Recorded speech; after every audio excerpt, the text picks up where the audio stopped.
আমি আপনাদেরই সন্তান, বড় কিছু নই। বালিদিয়া গ্রামে জন্ম এবং এখান থেকেই বড় হয়েছি।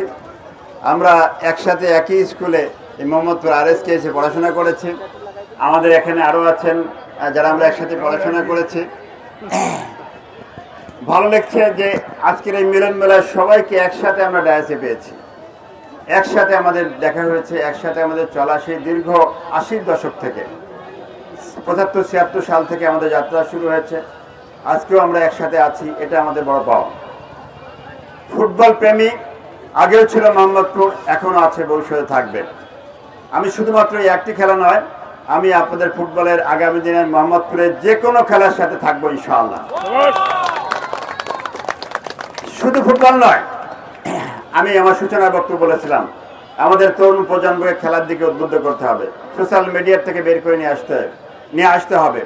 সেজন্য ফুটবলের পাশাপাশি আপনারা আগামী মৌসুম, শীতের মৌসুম আসছে, ভলিবল আয়োজন করেন, আপনারা ব্যাডমিন্টন আয়োজন করেন, লং টেনিস করেন, হাডুডু খেলেন, দাবা খেলেন, এই সব খেলার আয়োজন করেন। আমি আপনাদের সাথে ছিলাম এবং থাকবো ইনশাআল্লাহ। আমাকে বলা হচ্ছিল যে একটা নৌকাবাজ এখানে হয়, এটা হবে কি হবে না, চলবে কি চলবে না।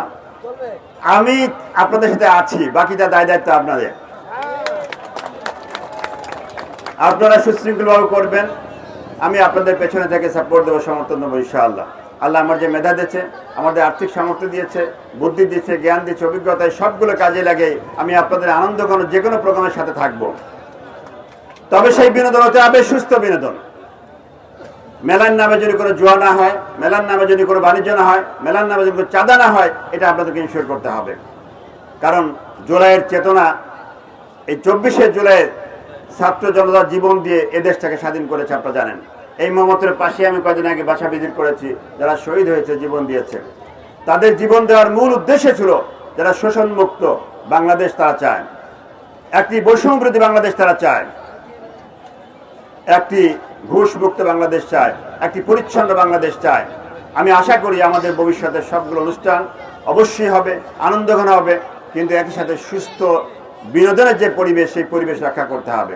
আজকে মাঠে ছোট্ট একটু ঝামেলা হয়েছে, এটা হওয়া স্বাভাবিক, কারণ ইমোশন না থাকলে কোনো কিছু ভালো লাগে না। এটা part of emotion, part of আনন্দ, কিন্তু এটা সীমা ছাড়ানো যাবে না, এটা লিমিট ধরে রাখতে হবে। ইমোশন একটা পর্যায় যাবে, আবার ব্যাক করতে হবে।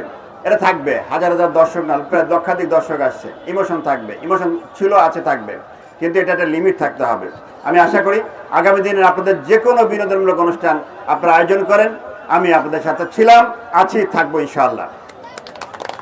Thank you very much. Allah হাফেজ। ধন্যবাদ স্যার। তিনি বলেছেন যে মোহাম্মদপুরে যে